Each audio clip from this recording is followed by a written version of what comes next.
Galing kay Ariel Official to ha.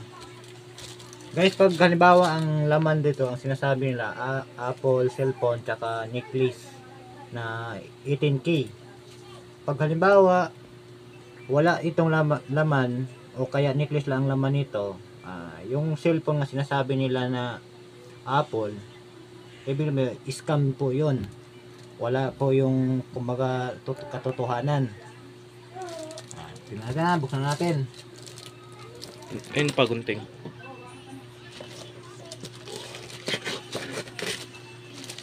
Para pati kayo, alam nyo na, huwag na kayo makisali sa ano niya.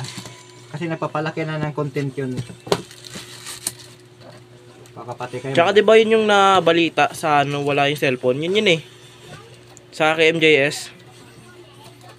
Ba? Tuloy pa rin siya, ibig sabihin, totoo yan. Hindi ko rin alam.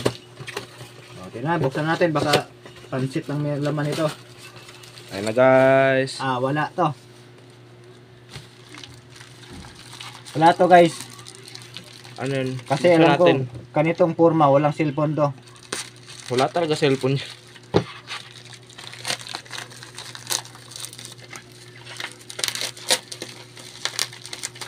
Wet wipes guys, wet wipes.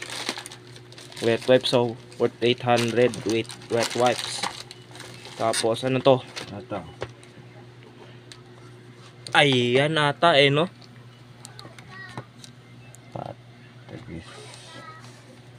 Ito yung laman ng ano. Sana yung cellphone na sinasabi nila guys, wala. Ang nangyari, necklace, tapos ang nilagay dito, ito lang. Wipes. Ito ang laman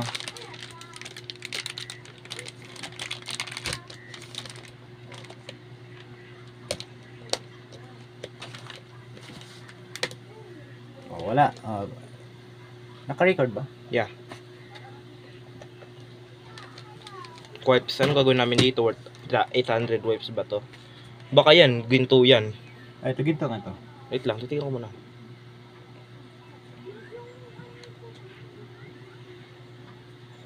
Hindi rin to ginto eh. Kaso, ang paano to isasanla nga, wala namang resibo.